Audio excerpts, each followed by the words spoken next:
Hello दोस्तों, कैसे हो आप सब? Welcome back to our channel. My name is Simran and today we're going to be learning about sympathy and empathy. So let's start with sympathy.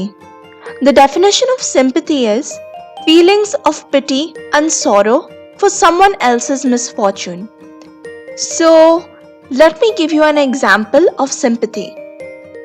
Imagine a scenario where you're walking down the street and you see a homeless person. He looks famished and starving. All of a sudden, you start feeling very sad for that person and you develop a lot of pity. So, you go and give that person some money so that he can get something to eat. So, all those feelings of sorrow and pity that you actually develop for that person, in short, was sympathetic feelings. You did not feel what that person was feeling, but you saw how that person was looking, how that person's situation was, and you just felt sad and you helped that person out. Acts of sympathy are most often seen in condolence visits. Now, you must be wondering, what is a condolence visit? Don't worry, I'm gonna tell you that now. And I'm pretty sure that you must have experienced it. Maybe you do know of it, but you don't know that it's actually called a condolence visit. So, let's say someone in your locality or in your community passes away, and you go to pay your respects to that person. While you do go to pay your respects to that person, at the same time, you go to condole with the loved ones of the deceased person. So you are actually sympathizing with them. So usually when we pay a condolence visit to a family, we say things like, I am so sorry for your loss. We do say, please accept our sympathies. You are in our thoughts and prayers. So basically we can't really feel that same sorrow that the loved ones of that deceased person are going through. But we do understand that they are feeling that way. Therefore, we go to comfort them, we go to show them our support, and we also do go to pay our respects to that person. So this is an act of sympathy which is very often seen in the world. So we're done with sympathy and now we've come to empathy. So what is empathy? The ability to understand and share the feelings of one another. Now, in sympathy, it's not compulsory that you understand and share, your feelings with someone else. It shouldn't be relatable, but empathy takes it to that deep level. So, in empathy, you should be able to understand and share feelings with another person. So, in one word, we can say empathy is more on a relatable level. So, let me give you an example of empathy. Now, imagine a scenario where you're walking down the hallway and then all of a sudden you see a classmate or maybe some other school kid being bullied. And then you just stand there and you remember that yes, 1 year ago I was also bullied. And it hurt my feelings a lot. And I don't want this person to go through the same thing which I went through. So what you do is, you go ahead and you stand up to the bullies and you save that person from becoming a victim of bullying. You also maybe go ahead and report it to the school authorities. Well, now imagine a scenario at home where you are watching TV. And then all of a sudden, you notice that your mom looks very tired, yet she's pushing herself to do the housework. And then you kind of think that, I know how it feels to be tired. Even though I don't go through what my mother goes through, I do know what it is like to feel tired. And no one should have to work so hard when they are very tired. And then you're like, let me help my mom instead of watching TV. So she can finish her work fast. Well, then you do help your mom out with the housework. She finishes quickly and she takes a rest.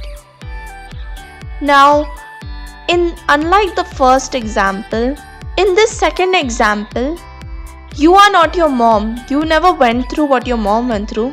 You were not tired and you still did the housework. Like, you never faced such a situation.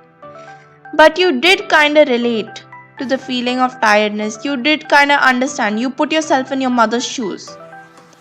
This is another example of empathy.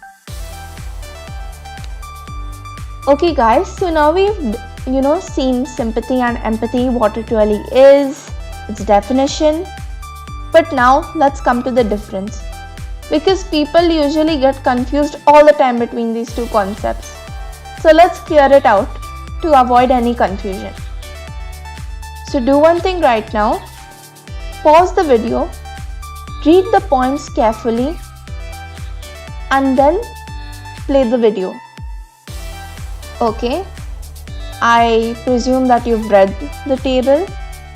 So, what's the first thing that you could understand when you read it? For me, the first thing I understood when I read this table was that in sympathy, the relatable word doesn't really come. Okay, we don't have any experience of the thing, of the situation.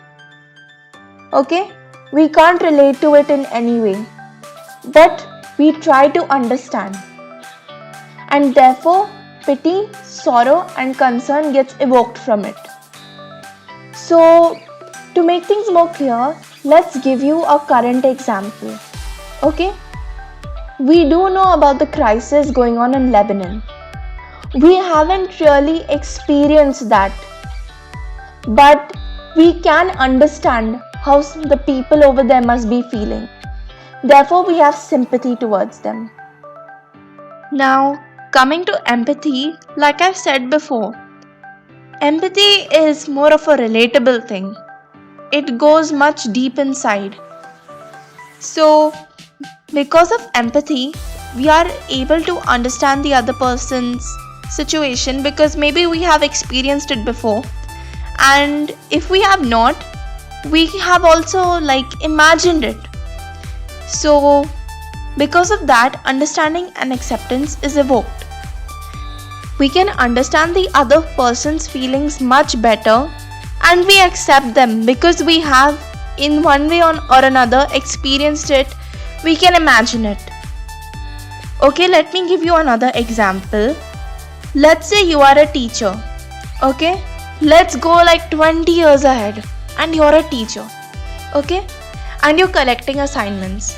Alright, now this one student comes up and she says, ma'am, I was very sick, so I wasn't able to complete my assignment.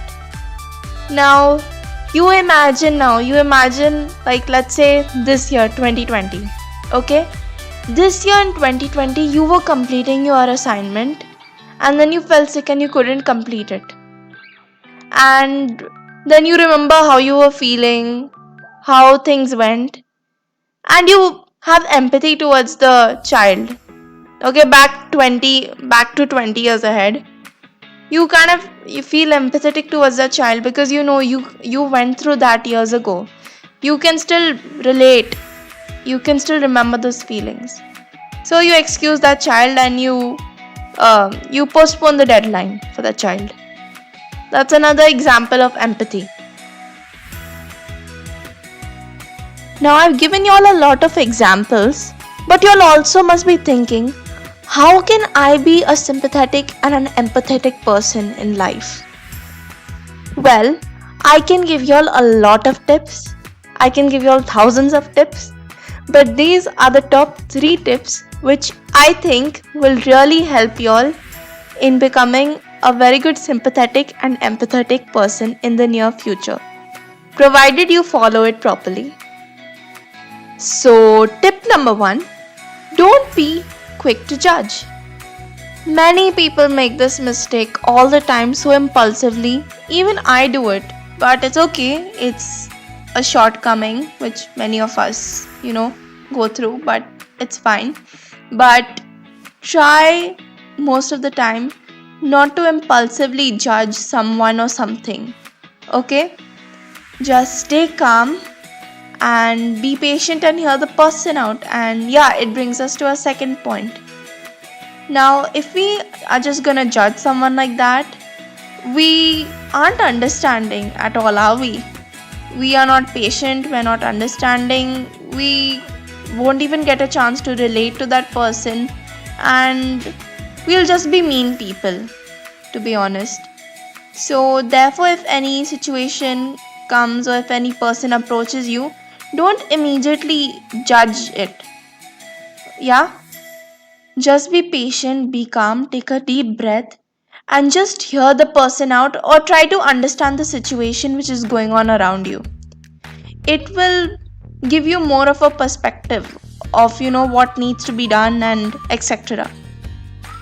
And then the third tip, which also I can say is the third step, try to put yourself in the other person's shoes. Now, I don't mean that if you're a size 30, try to put your foot into a size 20 shoe. I don't mean that. I mean that by putting yourself in the other person's shoes, it kind of means that try to put yourself in that person's position and situation. Imagine what that person must be going through. Yeah?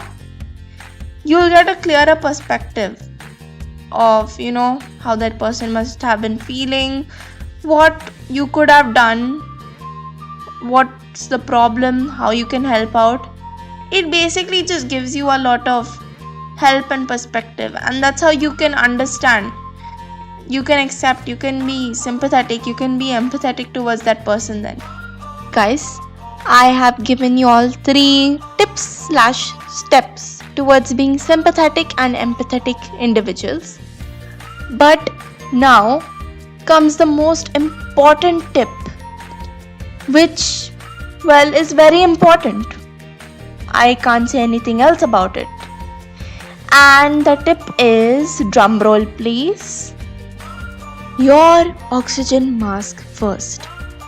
Now guys, have you all ever been in a plane? In a plane, when they give the safety instructions, they always tell you to put your oxygen mask on first and then to put the oxygen mask for someone else. Yeah?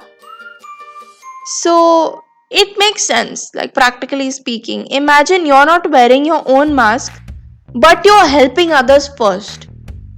Doesn't make sense, does it? Because you're helping others, you don't have on yours, which means you're gonna suffocate to death. And I'm gonna relate that to the real life stuff over here. Now guys, it's very good to be a sympathetic and an empathetic person. It's a sign of a very mature, generous hearted, sweet person. But there's no use of being sympathetic and empathetic so much that it goes and it drains your physical health, your mental health, your emotional health. Too much of something is not very good. You might not even realize in the process of being too sympathetic and too empathetic, you're getting yourself into toxic situations with toxic people. So therefore, my most important advice is, while being sympathetic and empathetic, remember that your mental health, your well-being comes first. So yeah, you pretty much get it right, guys. Okay, just to be clear, let me give you another example. Okay? You're under a lot of stress. You're having a lot of problems with your studies and all. In that sort of a thing where you are in a spiral of your own, you can't expect yourself to totally give a lot of your time towards helping out people who have problems, because you are having a lot of your own problems first. And if you don't attend to them, let's say for example your problem is your final exams, if you don't study or anything, you're gonna fail and you're gonna end up into more trouble. So how can you think of helping others first if you're not helping yourself first, right? That's what I mean when I say your oxygen mask first. Okay? Okay guys, that's all for today. Thank you so much for watching this video. Don't forget to like, subscribe, share and do that routine which we all YouTubers request you to do. If you like this video, please don't forget to press the like button, and please do share this with your friends. And yeah, stay home, stay safe. Have a nice day. Bye bye.